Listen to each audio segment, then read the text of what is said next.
Bihar SIR पर आया बड़ा अपडेट। मंगलवार को सुप्रीम कोर्ट ने की लंबी सुनवाई। इलेक्शन कमीशन ने कोर्ट में मानी गलती, ड्राफ्ट सूची की गड़बड़ी सुधार का किया वादा। आधार और वोटर आईडी को नहीं माना जाएगा सबूत, बिहार के वोटरों के लिए क्या है जरूरी।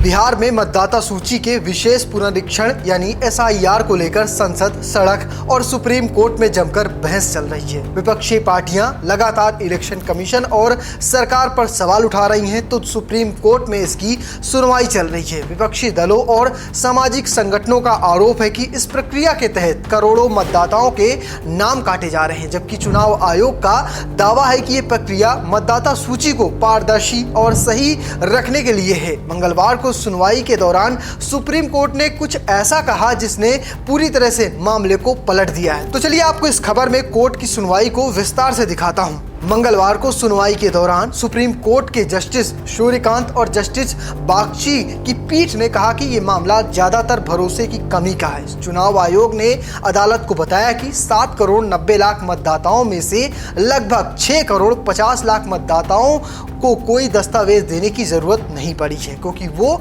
या उनके माता पिता 2003 की मतदाता सूची में पहले से दर्ज थे। अदालत ने याचिकाकर्ताओं से कहा कि अगर 7 करोड़ 90 लाख मतदाताओं में से 7 करोड़ 24 लाख ने एसआईआर का जवाब दिया है, तो 1 करोड़ मतदाता का नाम गायब होने का जो तर्क दिया है वो कहीं नहीं टिकता है। सुप्रीम कोर्ट ने चुनाव आयोग से इस निर्णय से सहमत जताई है कि आधार और मतदाता पहचान पत्र अकेले नागरिकता का पुख्ता सबूत नहीं माना जा सकता। इसके साथ ही अन्य दस्तावेज भी होने चाहिए। वहीं याचिकाकर्ता की ओर से वकील कपिल सिब्बल ने कहा कि लोगों के पास आधार, राशन और ईपीआई कार्ड होते हुए भी अधिकारी इन्हें मान्य नहीं मान रहे हैं। अदालत ने पूछा कि क्या आपका मतलब है कि जिनके पास कोई दस्तावेज नहीं है उन्हें भी मतदाता मान लिया जाए? हालांकि इस पर जवाब अभी तक नहीं आया है। राजनीतिक दलों और सामाजिक कार्यकर्ताओं की ओर से पेश वकील अभिषेक मनु सिंघवी और साथ में प्रशांत भूषण ने इस प्रक्रिया की समय सीमा और 65 लाख मतदाताओं को मृत, पलायन कर दे चुके या फिर अन्य जगह पंजीकृत बताने के आंकड़े पर सवाल उठाए हैं। वहीं योगेंद्र यादव ने कहा कि बिहार में जो वयस्क आबादी है वो 8 करोड़ 18 लाख है, जबकि मतदाता संख्या 7 करोड़ 90 लाख बताई गई है। उनका आरोप है कि एसआईआर का डिजाइन ही नाम हटाने के लिए है। उदाहरण के लिए कुछ क्षेत्रों में जिंदा लोगों को मृत घोषित कर दिया गया और मृत लोगों को जिंदा।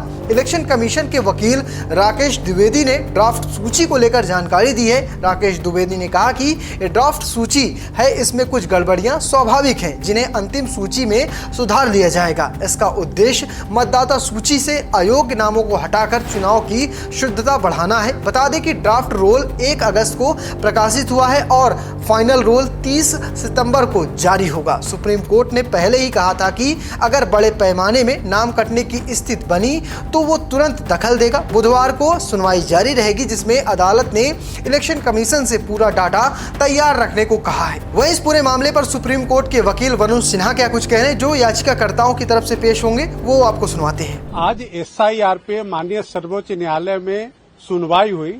एसआईआर जो बिहार में जो चल रहा है इलेक्शन कमीशन के द्वारा स्पेशल इंटेंसिव सर्वे, उस पे आज सुनवाई हुई। आज याचिकाकर्ता के तरफ से तमाम वकीलों ने अपना पक्ष रखा और अंत में योगेंद्र यादव जो एक पत्रकार हैं और इस पूरे मामले में एक पक्षकार भी हैं, याचिकाकर्ता हैं, उन्होंने भी अपनी बात रखी। ग्राफिक्स के जरिए भी उन्होंने अपनी बात माननीय सर्वोच्च न्यायालय को समझाने की कोशिश की। अब पूरे मामले की सुनवाई फिर जारी रहेगा। कल याचिकाकर्ता के जो बचे हुए पक्षकार हैं वो अपना दलील देंगे। उसके बाद इलेक्शन कमीशन ऑफ इंडिया और जो बिहार सरकार के तरफ से, साथ ही साथ जो इंटरवेनर है, जैसे कि मैं सतीश कुमार अग्रवाल की तरफ से एसआईआर के पक्ष में अपना पक्षकार हूं मैं, तो अपनी दलील रखूंगा। वहीं आरजेडी की तरफ से सत्यम सिंह जो सुप्रीम कोर्ट में वकील हैं, वो क्या कह रहे हैं, आप सुन लीजिए।